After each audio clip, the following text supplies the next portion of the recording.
In the quiet suburb of Katy, Texas, a morning began like any other. The streets were still, the sky a pale gray hinting at dawn. Families slept inside their homes, unaware that in one house, a tragedy was unfolding that would shock not only a family, but the nation.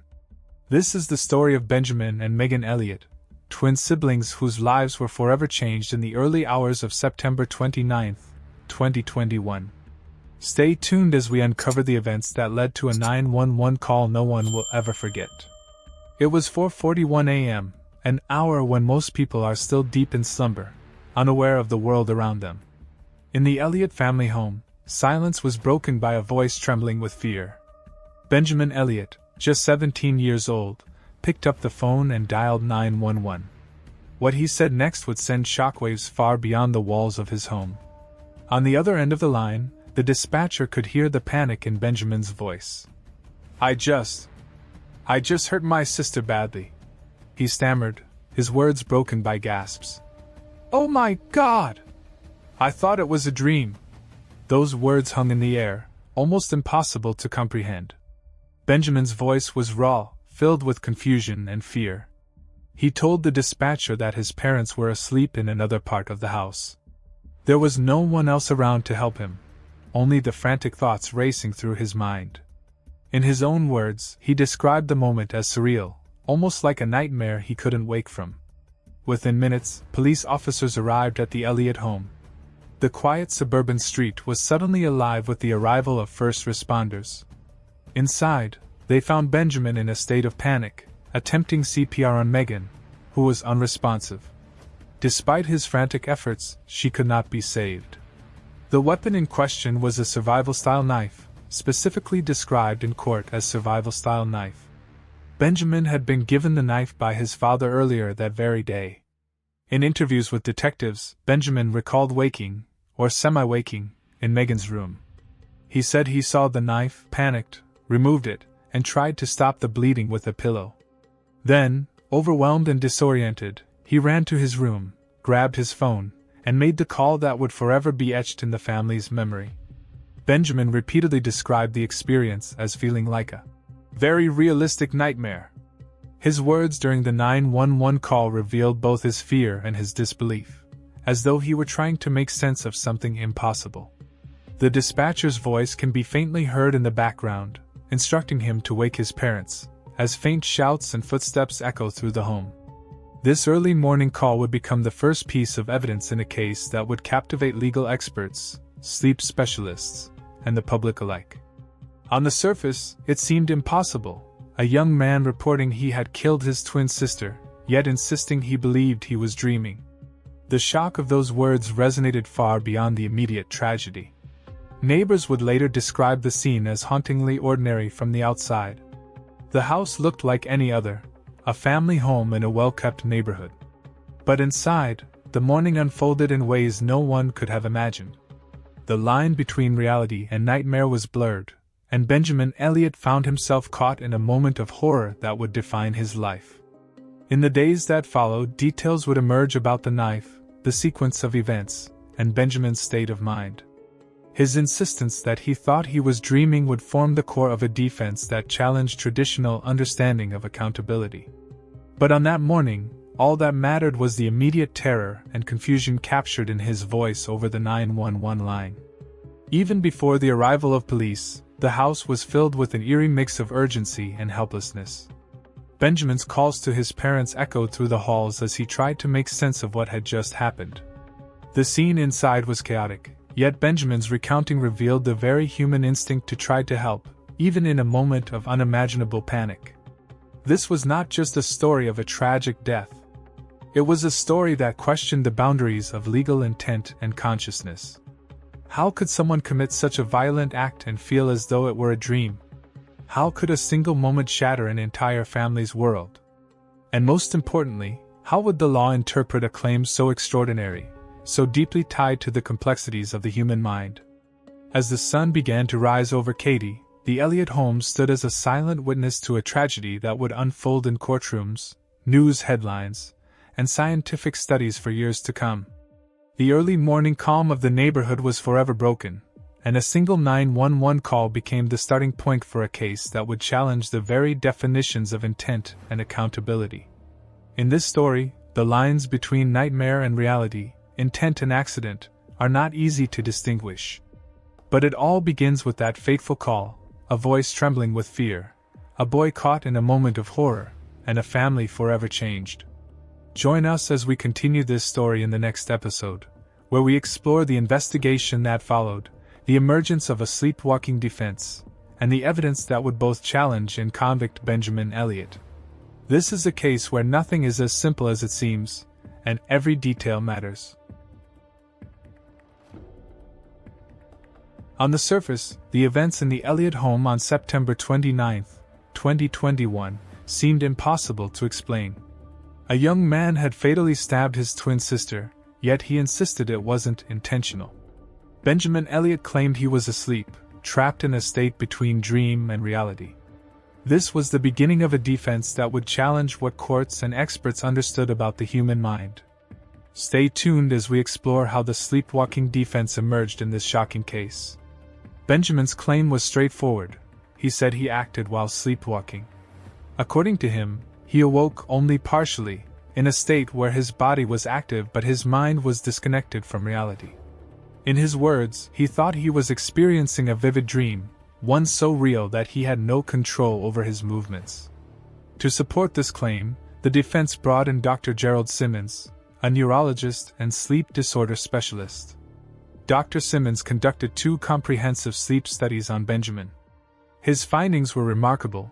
Benjamin could enter slow-wave sleep, a stage associated with deep sleep and sleepwalking, in as little as 11 minutes from lights out. This was unusually fast and indicated a neurological pattern that could make sleepwalking more likely. Dr. Simmons testified that, based on his analysis, Benjamin's actions that morning were not voluntary. He explained to the court that parasomnias, such as somnambulism, can cause individuals to perform complex and sometimes dangerous behaviors without conscious awareness. The expert made it clear there was no motivation, no anger, and no intent, only an abnormal sleep state. Family testimony became a crucial part of the defense. Benjamin's older sister recounted numerous instances of sleepwalking during childhood, walking around the house, opening doors, even moving objects without waking. Their great-aunt confirmed a broader pattern. Several family members had experienced sleepwalking episodes. Together, these stories painted a picture of Benjamin's neurological tendencies long before the tragic event. Friends of Benjamin also shared anecdotes. One described a childhood sleepover where Benjamin walked around in his sleep eating a donut, completely unaware of his actions. While seemingly harmless at the time, these stories helped establish a consistent pattern of somnambulism, showing that sleepwalking was not a sudden excuse but a lifelong phenomenon. The defense emphasized Benjamin's behavior after the stabbing. He had panicked, removed the knife, attempted to stop the bleeding, and called 911. According to Dr. Simmons, this was consistent with a person emerging from a dissociative state, regaining awareness and attempting to respond to reality. Benjamin's coherent conversation with the 911 dispatcher and his use of a pillow to stem the bleeding were presented as evidence of a return from sleepwalking, not premeditation. In interviews after the incident, Benjamin described the panic and confusion in detail. He insisted he was not whispering to muffle anything but was instead trying to calm himself, as he faced the shock of what had occurred. He maintained that the pillow was used solely to stop bleeding. The defense highlighted these statements to show his intentions were caring and reactive, not malicious. The sleepwalking defense was unusual and complex. Cases involving parasomnias and violent acts are extremely rare. Experts explained that for a jury to accept such a defense, they needed to see clear medical evidence, corroborating family history, and behaviors consistent with non-conscious action. Every detail mattered: the timing of sleep cycles, prior incidents, and Benjamin's immediate response were all pieces of a puzzle that could explain a seemingly impossible act. This defense raised questions that extended beyond the courtroom. How much control do we really have over our actions during sleep? Could a teenager, under specific neurological conditions, commit a violent act without intent or awareness? For the jury, The challenge was balancing sympathy and scientific plausibility with the gravity of the crime. Family members testified with visible emotion, recounting the normal, loving relationship between Benjamin and Megan. They painted a picture of a household without animosity, emphasizing that the twins were close and that Benjamin had no motive. This personal context was essential, not to excuse the incident, but to frame it within the reality of his neurological condition and character. As the trial progressed, the sleepwalking defense became the central lens through which the court examined Benjamin's actions. Medical evidence, family history, and behavioral analysis all converged to create a compelling, if rare, explanation for a horrific event. While questions remained, the defense argued that Benjamin's mind was in one world, trapped in sleep, while his body acted in another, a nightmare made real. The emergence of the sleepwalking defense would not only challenge legal definitions of intent but also spark broader conversations about human behavior, neurological disorders, and the limits of accountability. For Benjamin, it was a lifeline, a chance to explain that what appeared intentional was, in his mind, a tragic act carried out while unconscious, without understanding, without intent. The morning of September 29, 2021, left a family and a community in shock. But as investigators dug deeper, a story began to emerge that went beyond panic and confusion. The prosecution argued that Benjamin Elliot's actions were deliberate, not accidental. The case now hinged on evidence, patterns, and timing. The medical examiner's report revealed severe injuries to Megan Elliot. The report noted the depth and nature of the wounds. For prosecutors, this was not consistent with a random or unconscious movement. They argued the depth and precision indicated controlled, forceful action. Another key element was the absence of expected blood spatter. Despite the severity of the wound, walls and nearby surfaces showed minimal blood. Prosecutors suggested this was because Benjamin used a pillow over his sister, not solely to stop bleeding, but possibly to cover her face. They presented this as evidence that he understood what he was doing and wanted to control the situation, framing his actions as intentional. Cell phone records added another layer to the prosecution's case. Data showed activity just prior to the stabbing. Benjamin's phone registered movement, alarm deactivation, and a walk to Megan's room that prosecutors argued followed a deliberate path. These details suggested he was awake and purposeful, rather than sleepwalking. Prosecutors also highlighted Benjamin's coherent actions after the incident. He called 911, performed CPR, and described events with clarity. The prosecution argued that such behavior required conscious thought and awareness, inconsistent with an unconscious or parasomniac state. The timeline of the knife's acquisition became central to the argument of premeditation. Benjamin had received an Air Force-style survival knife from his father the day before. Prosecutors suggested that possessing the weapon so recently raised questions about preparation, even if the motive remained unclear. The prosecution framed the sequence as deliberate. They emphasized that the combination of wound depth, minimal blood spatter, phone activity, and immediate, purposeful responses indicated consciousness. In court, these points were presented as pieces of a puzzle showing intention rather than accident. During trial, the narrative was structured carefully.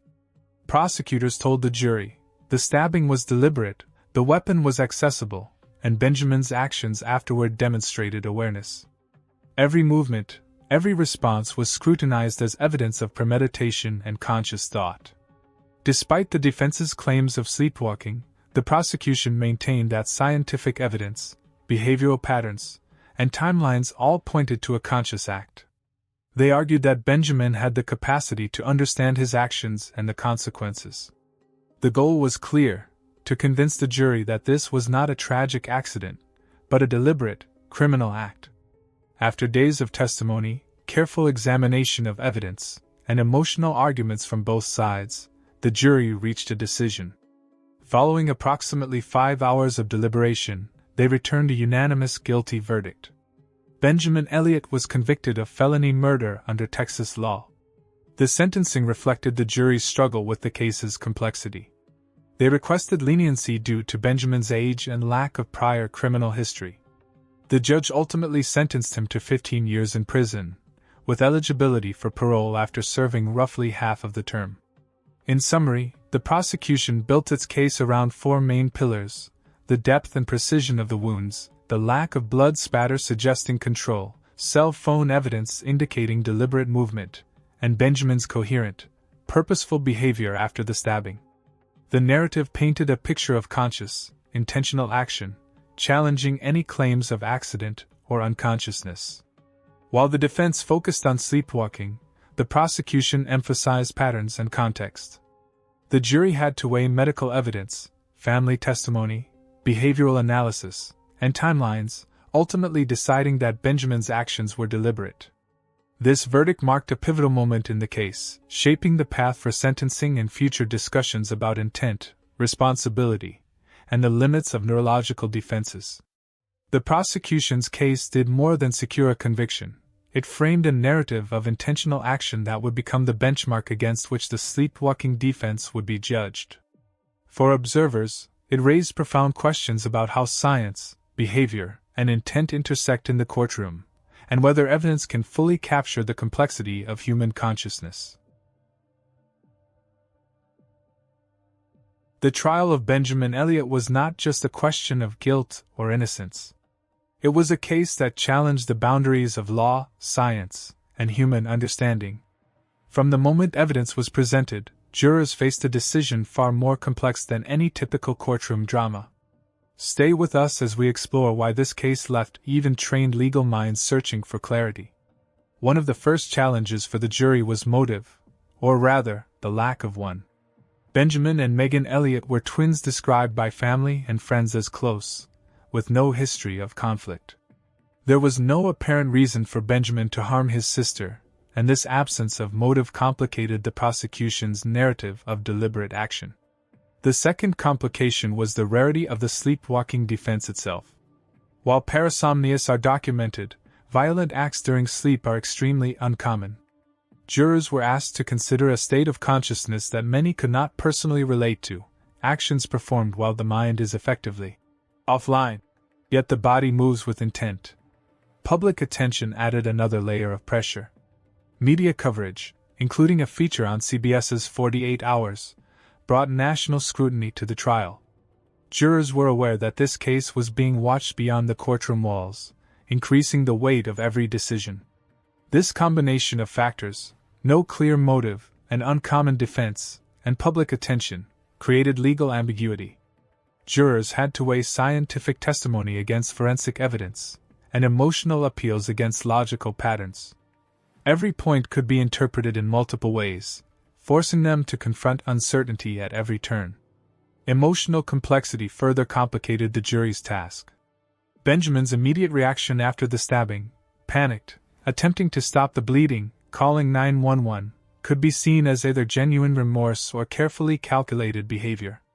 The same actions were framed differently by prosecution and defense, leaving jurors to question intent, awareness, and accountability. The defense argued that Benjamin's panic and attempts to help were consistent with a person returning from a dissociative state, a mind emerging from sleepwalking. Prosecutors countered that the same behaviors demonstrated consciousness and control. This tension between human instinct and legal interpretation became the central challenge for the jury. Family testimony also played a critical role. Relatives described Benjamin as a loving, ordinary teenager with aspirations for college and no history of violence. These narratives humanized him, making it difficult for jurors to reconcile the brutality of the act with the personality they had just learned about. Amid these competing perspectives, jurors were left with no simple answer. Science suggested one possibility, forensic evidence suggested another, and emotion blurred the lines between the two. The case was not a straightforward calculation of right or wrong. It was a nuanced examination of consciousness, responsibility, and morality. Benjamin himself maintained his innocence throughout the trial and after conviction. He continued to assert that he had no intent to harm his sister and believed he was in a dreamlike state when the incident occurred.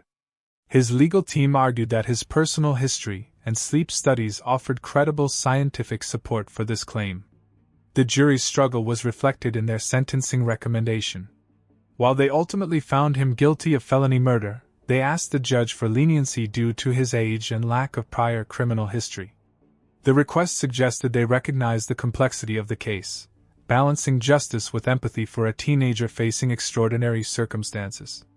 This case left many questions unanswered. How can the legal system accurately judge actions taken in a dissociative state? How much weight should scientific evidence carry when it challenges common understanding of human behavior?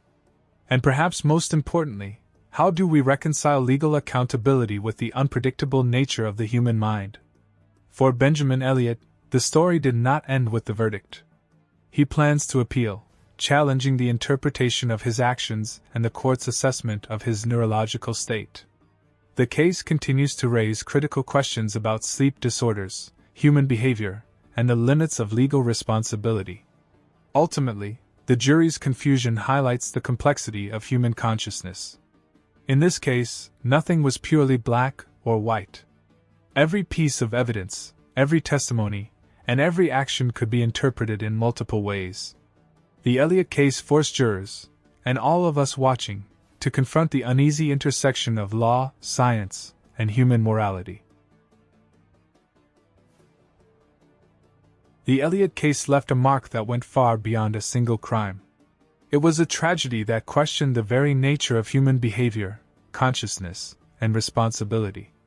As we look back, it becomes clear that this story is about more than a single morning in September 2021. It is about how law, science, and human emotion intersect in ways that are not easily resolved.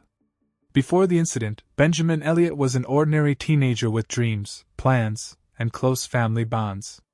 He excelled in school, had aspirations for college, and shared a strong connection with his twin sister, Megan.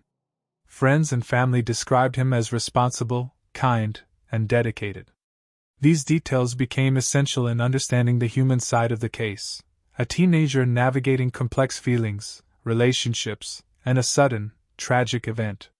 The empty spaces in the Elliot home now stand as quiet reminders of loss. Megan's bedroom, untouched yet forever changed, reflects the permanence of tragedy. For the family, every object, every corner carries memories and pain that cannot be undone.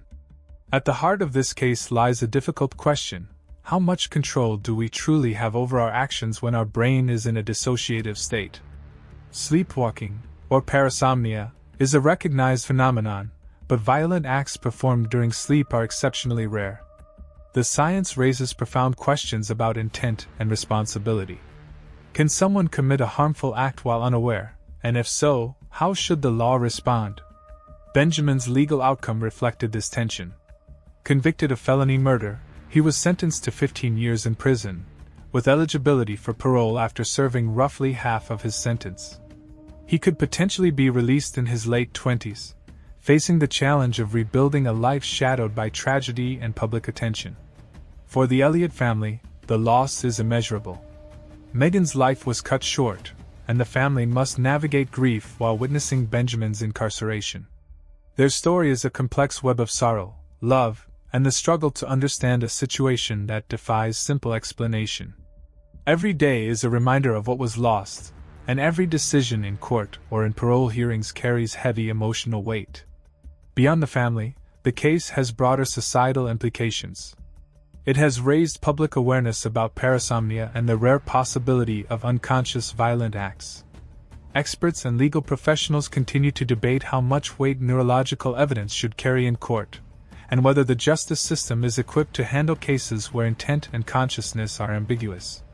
Even years after the incident, questions linger. Was the act truly without intent?